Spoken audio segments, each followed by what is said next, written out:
اور کتنی تعداد میں شعر کہتا ہے۔ ہاں، جب وہ آخری یعنی اپنے مقطع کی طرف آتا ہے، مقطع کیا ہے؟ جیسے مطلب میں نے عرض کیا، تو مقطع یہ ہے کہ جس میں شاعر اپنا نام استعمال کرے گا سب سے آخری شعر میں، یا اپنا تخلص استعمال کرے گا۔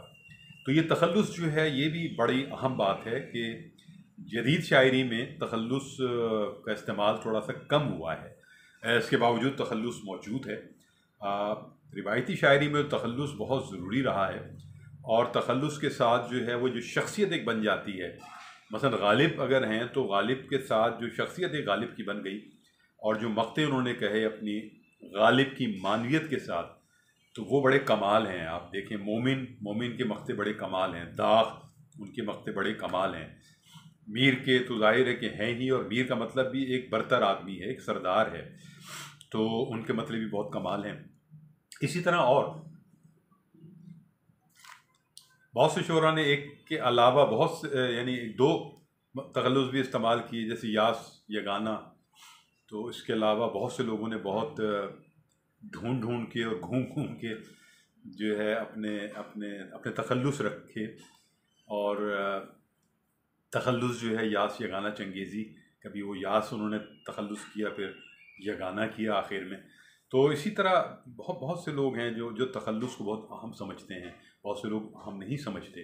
ناصر کاظمی تک ہم آئیں تو غزل باقاعدہ ایک تخلص کے ساتھ چلتی ہے، منیر نیازی بھی، لیکن جون ایلیا کے یہاں اتنا اہتمام تخلص کا نظر نہیں آتا، احمد مشتاق کے یہاں اتنا تخلص کا اہتمام نظر نہیں آتا، ظفر اقبال کے یہاں تخلص کا اہتمام ہے، انور شعور صاحب کے یہاں تخلص کا اہتمام ہے۔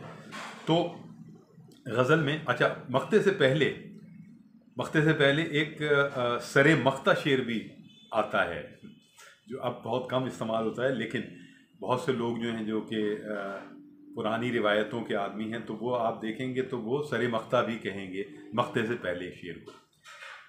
اچھا، اس میں مجھے جو بالکل ایک قافیے والا، یعنی صرف قافیے ہی سے ردیف نہیں ہو، مجھے راشد نور صاحب کا ایک شعر یاد آ رہا ہے کہ منافقانہ رویوں میں شاعری ہے ابس، منافقانہ رویوں میں شاعری ہے ابس، کہ دل کی بات کہ شعر لکھتا رہوں۔ اب یہاں تک جو شعر آیا ہے اس میں تقریباً تھوڑا سا ٹکڑا رہ گیا، لیکن آپ طے نہیں کر سکتے کہ اب قافیہ کیا آئے گا، اور اگر قافیہ آپ کو معلوم بھی ہو تو بھی یہ جو حیرانی ہے ایک دم قافیے کے آنے کی، ایک جو اچانک کوئی قافیہ آ جاتا ہے آپ کو حیران بھی کر جاتا ہے۔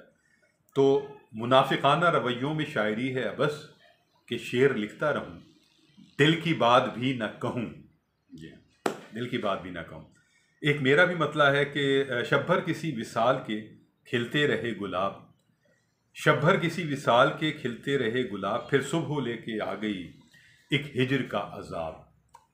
تو خواب اور عذاب، یہ قافیہ ہی چل رہا ہے، اور پوری غزل میں ظاہر ہے کہ قافیہ ہے۔ اقبال ایک بہت بڑے شاعر ہیں، بہت اہم شاعر ہیں، اہم ترین شاعر ہیں، انہوں نے ایسی بہت سی غزلیں کہی ہیں جس میں صرف قافیہ ہی استعمال ہوا ہے، اور انہوں نے جو قافیے کی قوت ہے اور جو قافیے کی وسعت ہے وہ ہمیں بتائی ہے، تو یہ بہت زبردست بات ہے۔ لیکن بہت کم غزلیں اب جدید عہد میں کہی جاتی ہیں جو کہ قافیے کو بنیاد بنا کر کہی جائیں، ورنہ ردیف کے ساتھ غزلیں کہی جاتی ہیں، اور ردیف چھوٹی بھی ہو سکتی ہے، بڑی بھی ہو سکتی ہے۔ خون سے جب جلا لیا ایک دیا بجھا ہوا، پھر مجھے دے دیا گیا ایک دیا بجھا ہوا، ڈاکٹر پیرزادہ قاسم کا شعر کا مطلع ہے یہ۔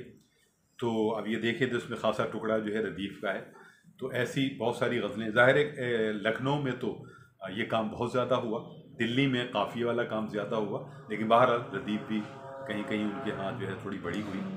تو یہ سب چیزیں بہت ضروری ہیں غزل کے لیے، اور غزل اگر آپ کہنا چاہتے ہیں تو غزل یا شاعری کا مطالعہ ضرور کریں، کسی سے مشورہ بھی کریں، اور کسی کو استاد بنا سکتے ہیں اس کو ضرور بنائیں تاکہ آپ کی اچھی تربیت ہو سکے۔